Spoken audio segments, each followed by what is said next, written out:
जोहार दोस्तों, फिर से हाजिर हूँ झारखंड टेस्ट सीरीज़ भाग 6 लेकर।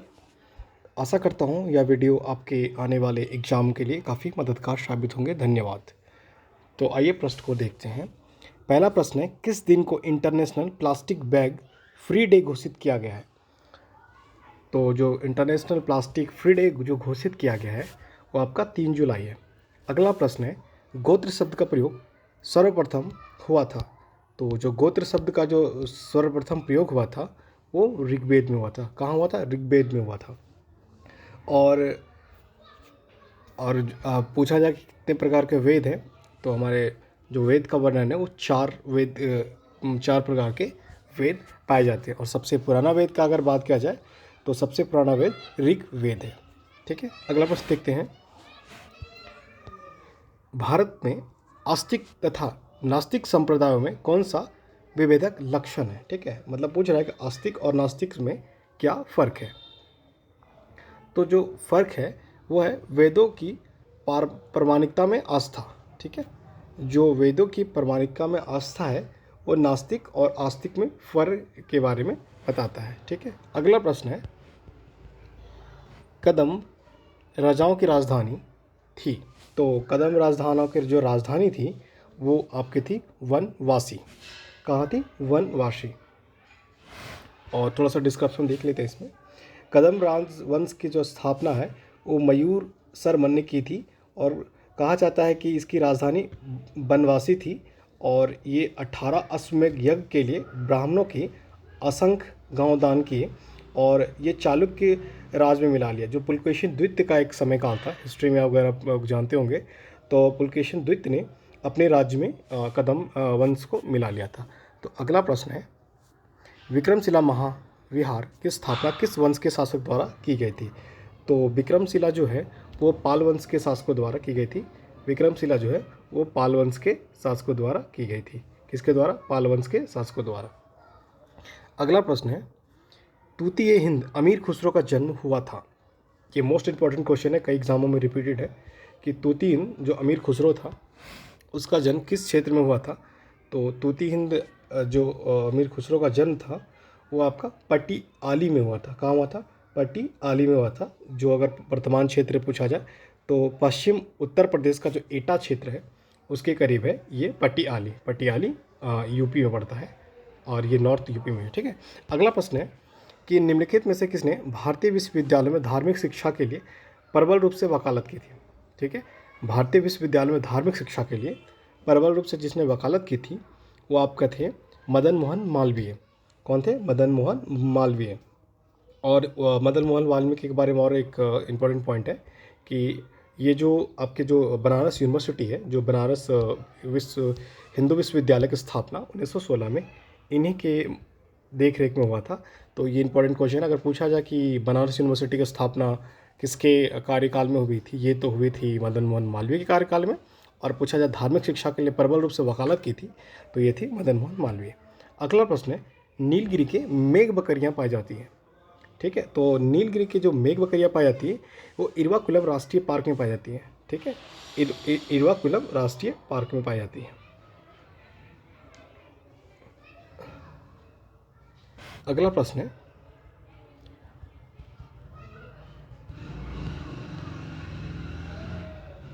एक मिनट, हाँ, निम्नलिखित में भारतीय पक्षियों में कौन सा अत्यधिक संकटपन किस्म का है? ठीक है, यहाँ मतलब आईयूसीएन के रेड लिस्ट में एक डेटा आता है जिसमें बताया जाता है कि किस पक्षियों या किस जानवर की स्थिति कैसी है, खतरनाक, बेहद खतरनाक, इस टाइप से एक लिस्ट डाटा निकाला जाता है आईयूसीएन। इसमें पूछा जा रहा है कि जो निम्नलिखित पक्षियों में कौन सा अत्यधिक संकट किस्म है? तो golden oriole, great Indian bustard, Indian fantail pigeon और इंडियन सनबर्ड। तो जो आपका इंडियन जो फेंटेल जो ग्रेट इंडियन बस्टर्ड है वो आपके संकटग्रस्त प्रजातियों में आता है। ठीक है, अत्यधिक संकटापन्न प्रजाति में, तो ये ग्रेट इंडियन बस्टर्ड है।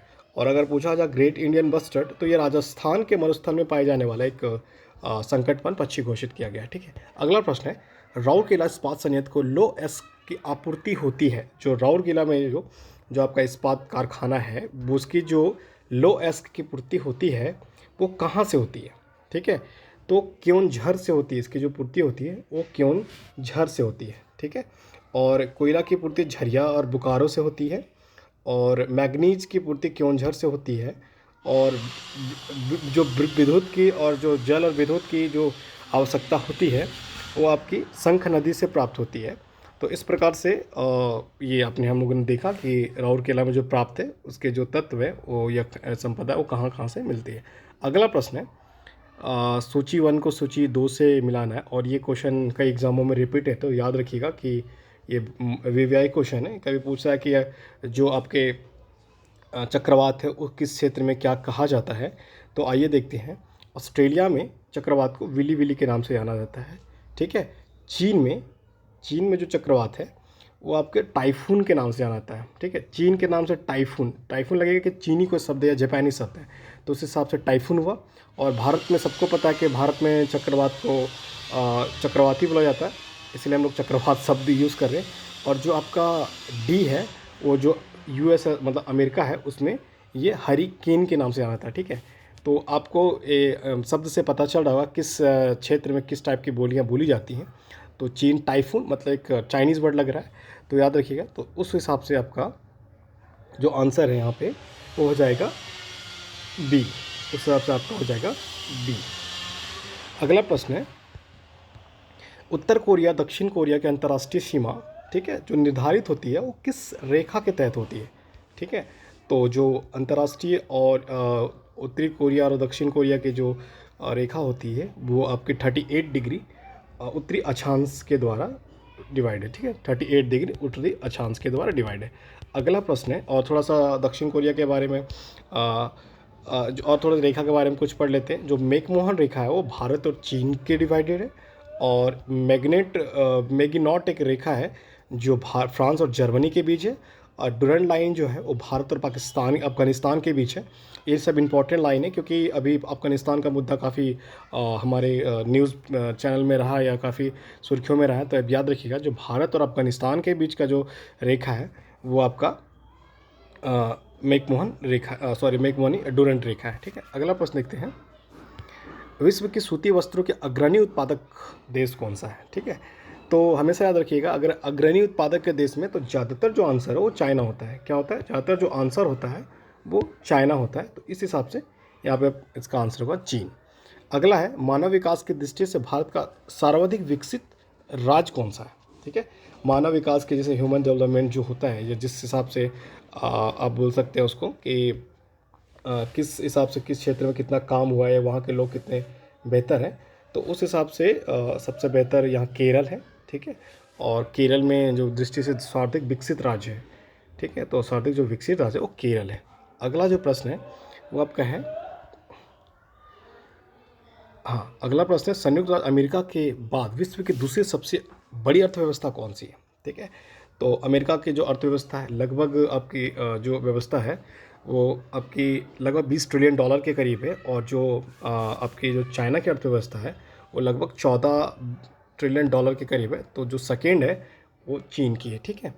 और अगर थर्ड पूछा जाए तो थर्ड जर्मनी की है, और फोर्थ और फाइव में फोर्थ जापान की है, और फाइव इंडिया और कभी ब्रिटेन के बीच में आपसी थोड़ा एक फ्रांस और ब्रिटेन और इंग्लैंड के बीच फ्रांस इंग्लैंड और इंडिया के बीच होती रहती है। तो 4, 5, 6 में ऊपर नीचे होता रहता है। लेकिन अगर फर्स्ट पूछा जाए तो अमेरिका, द्वितीय में आपका चाइना, और तीसरा में ये डेटा बदलते रहते हैं। तीसरा में कभी अभी तो फिलहाल जर्मनी, और फोर्थ में जापान, फिफ्थ में फ्रांस या इंग्लैंड, और सिक्स में भारत। आइए देखते हैं अगला क्वेश्चन। पीपी रेटिंग के अनुसार से पीपी जो रेटिंग होती है उसके हिसाब से विश्व के भारतीय अर्थव्यवस्था का स्थान क्या है, ठीक है। तो जो भारतीय अर्थव्यवस्था का स्थान है वो चौथा है, ठीक है। परचेजिंग पावर के बारे में पूछा जा रहा है, ये किस देश में कितने परचेजिंग पावर होते हैं, मतलब कितने लोग वहाँ पे किस सामान का जो वैल्यू होता है वो किस देश का सबसे अधिक है। तो सामान का वैल्यू में सबसे अधिक जो चौथा नंबर पे है, और सबसे फर्स्ट में इसमें चाइना आता है, दूसरा में अमेरिका है। तो याद रखिएगा चौथा है। अगला प्रश्न है, भारत में ईडा नियमित करता है, जो ईडा है एक संगठन है या संस्थान है, वो किसका अधिकरण करता है। तो ईडा जो है वो भारत के बीमा क्षेत्र का जो बीमा क्षेत्र का जो कार्य प्रणाली है उसके बारे में ये करता है। तो इसमें क्या है, बीमा क्षेत्र में। क्या है, बीमा क्षेत्र में। तो ईडा के बारे में थोड़ा सा देख लेते हैं। इसका जो गठन था वो 2000 के करीब हुआ था। जो ईडा का गठन है वो 2000 के करीब में हुआ था स्टेट। और करीब ईडा जो है वो हमारे जो बैंक बीमा क्षेत्र के बारे में वो एक मतलब कि एक गाइडलाइन जारी करता है, किस टाइप से काम करना है, या मतलब नियमावली बनाता है, वो ईडा है। अगला प्रश्न देखते हैं। पूर्वी हिमालय की तुलना में ट्री लाइन का ऊंचाई मान पश्चिमी हिमालय में होता है। ठीक है, तो जो पूर्वी हिमालय का जो है वो जो है अधिक होता है। पूर्वी हिमालय की तुलना में ट्री लाइन जो पौधे होते हैं उनके पश्चिमी हिमालय में होता है तो वो अधिक होता है। तो याद रखिएगा जो पूर्वी हिमालय की तुलना में ऊंचाई जो है पश्चिमी हिमालय में वो अधिक होता है। अगला प्रश्न है, अंतरिक्ष यात्री को आकाश का रंग दिखाई देता है। तो लगभग सब को पता होगा इसका आंसर कि अंतरिक्ष से काला दिखाई देता है। लेकिन काला क्यों दिखा देता है इसका हम लोग डिस्क्रिप्शन देख लेते हैं। काला इस माध्यम से दिखाता है, अंतरिक्ष यात्री को आकाश काला दिखाई पड़ता है क्योंकि वायुमंडल की अनुपस्थिति, मतलब कि वहाँ पे ऑक्सीजन लेवल ना के बराबर होता है। ठीक है, इस कारण से वो जिसके ऑक्सीजन लेवल नहीं है, जिस कारण से प्रकाश का परिकिरण नहीं होता है और वो काला दिखाई देता है। क्योंकि जो नीला आकाश जो दिखाई देता है पृथ्वी से, वो हम लोग को प्रकाश के परिकिरण के कारण दिखाई देता है। ठीक है, परिकिरण मतलब कि लाइट का फैलना बोल सकते हैं, परिकिरण। ठीक है, तो इस प्रकार से ये काला दिखाई देता है वहाँ से। और पूछा जाए क्यों दिखाई देता है, तो वहाँ पे परिकिरण नहीं होता है और वहाँ ऑक्सीजन की मात्रा ना के बराबर है, इस वजह से आकाश का रंग काला दिखाई देता है। अगला प्रश्न है, निम्नलिखित में कौन सा भारत को धर्मनिरपेक्ष राज्य वर्णित करता है। ठीक है, तो भारत को जो धर्मनिरपेक्ष राज्य घोषित करता है वो भारत के संविधान के प्रस्तावना में इसका वर्णन है कि भारत एक धर्मनिरपेक्ष राज्य है। तो ठीक है, याद रखिएगा। भारत संविधान को बनाने हेतु भारतीय संविधान सभा के कुल कितने अधिवेशन हुए थे। ठीक है, तो भारतीय संविधान को जो बनाने के लिए अधिवेशन जो हुए थे वो आपके हुए थे 12। टोटल जो कितने हुए थे वो 12 अधिवेशन हुए थे। भारतीय संविधान में राज्य के नीति निर्देशक तत्वों में निम्न में से किस देश के संविधान से लिया गया है। ठीक है, जो नीति निर्देशक तत्व है वो पूछा जा रहा है कि वो किस देश के संविधान से लिया गया है। तो जो नीति निर्देशक तत्व थे वो आपके जो लिए गए थे वो आयरलैंड से लिए गए थे। कई बार एग्जाम में पूछा जाता है, ये मोस्ट इंपॉर्टेंट क्वेश्चन का रिपीटेड क्वेश्चन है ये, कि वैसा पूछा जाएगा कि भारत में जो आपातकालीन का प्रावधान है वो कहाँ से लिया गया। तो आपातकालीन का प्रावधान जर्मनी से लिया गया। पूछा मौलिक अधिकार का प्रावधान कहाँ से लिया गया, तो अमेरिका से लिया गया। इस तरह से क्वेश्चन बनते हैं। तो याद रखिएगा कि आयरलैंड से भारतीय नीति निर्देशक तत्वों का प्रावधान लिया गया था। अगला प्रश्न देखते हैं, जो 23वां प्रश्न है, यदि भारत के राष्ट्रपति के पद रिक्त हो जाए, ठीक है, तो उपराष्ट्रपति ना तो हो, तब निम्न में कौन सा कार्यवाहक राष्ट्रपति होगा। मतलब कि राष्ट्रपति भी ना हो और उपराष्ट्रपति भी ना हो। तो जो कार्य प्रणाली का हमारे संविधान व्यवस्था की गई है उसमें वो जो कार्यवाहक होंगे वो कौन होंगे। तो जो सर्वोच्च न्यायालय का मुख्य न्यायाधीश होगा वो होगा, मतलब हमारे जो सुप्रीम कोर्ट के जो मुख्य न्यायाधीश होंगे वो कार्यवाहक राष्ट्रपति होंगे। ठीक है, और इसका जो वर्णन है ये आर्टिकल 70 के तहत किया गया था। तो आर्टिकल 70 के तहत साफ साफ बोला गया है कि जो हमारे कार्यवाहक होंगे अनुपस्थिति में राष्ट्रपति और उपराष्ट्रपति, तो ये सर्वोच्च न्यायालय के मुख्य न्यायाधीश होंगे। याद रखिएगा कि न्यायाधीश नहीं, मुख्य न्यायाधीश। अगला प्रश्न है कि हाँ एक मिनट, हाँ अगला प्रश्न है 1988 में जो लिस्ट सैंक्शन है वो किससे संबंधित था। तो ये जो संबंधित था आपका वो था तालिबान से। ठीक है, प्रतिबंध सूची जो संबंधित था वो तालिबान से था। ठीक है, और अगला प्रश्न है थंका किससे संबंधित है। तो थंका है वो जो संबंधित है, कई बार ये मिसलिनियस क्वेश्चन पूछे जाते हैं कि ये किससे संबंधित है। तो थंगा जो है एक प्रकार का रेशम कीट है। ठीक है, तो उस प्रकार से यहाँ देखा जाए तो स्क्रॉलिंग पेंटिंग के माध्यम से ये जो है वो आपका स्क्रॉल पेंटिंग है। ठीक है, और अगर इसके बारे में थोड़ा डिस्कशन है तो थंगा कपास रेशम से बना एक तिब्बती बौद्ध चित्रकला है। ठीक है, मतलब एक प्रकार का ये जो आपके कॉटन के जो कपड़े होते हैं उसके ऊपर एक चित्रकारी किया जाता है, जो स्पेशल अगर पूछा तो तिब्बती क्षेत्र में होता है, उसको थांका के रूप में बनाया जाता है। अगला प्रश्न है यूनेस्को के विश्व धरोहर में हगिया सोफिया। ठीक है, ये मोस्ट इंपॉर्टेंट क्वेश्चन कई बार रहा ये कि हगिया सोफिया कहाँ पे है। तो ये इस्तांबुल में है। ठीक है, कहाँ पे, इस्तांबुल में है। और ये जो आप ये इस्तांबुल अगर पूछा जाए तो इस्तांबुल जो है वो टर्की की क्षेत्र में एक टर्की की राजधानी इस्तांबुल, तो ये कहाँ पे, इस्तांबुल में है। ठीक है, अगला प्रश्न है गोरिया शब्द किससे संबंधित है। तो जो गोरिया शब्द संबंधित है आपका वो है, ये असमिया मुसलमानों की एक श्रेणी है। गोरिया है ये, वे असमिया मुसलमानों की एक श्रेणी है। तो ये मुसलमानों की एक श्रेणी है, मतलब एक टाइप बोल सकते हैं, ठीक है, गोरिया। अगला प्रश्न है, चीन पाकिस्तान के आर्थिक गलियारा निम्नलिखित में किसे जोड़ता है, ठीक है। आप लोग न्यूज़ में काफ़ी बार सुनते हैं कि सिपेक लॉन्च हुआ, ये हुआ, वो हुआ, तो ये किसे जोड़ता है, ठीक है। तो ये पाकिस्तान के ग्वादर बंदरगाह के साथ पश्चिम चीन को जोड़ता है, ठीक है। तो आर्थिक जो गलियारा है वो ग्वादर बंदरगाह जो बनाए जा रहे हैं पाकिस्तान में, और उससे पश्चिमी चीन के क्षेत्र को डायरेक्ट जोड़ देगा। तो याद रखिएगा ये जो है वो चीन और पाकिस्तान के पश्चिम क्षेत्र को जोड़ता है।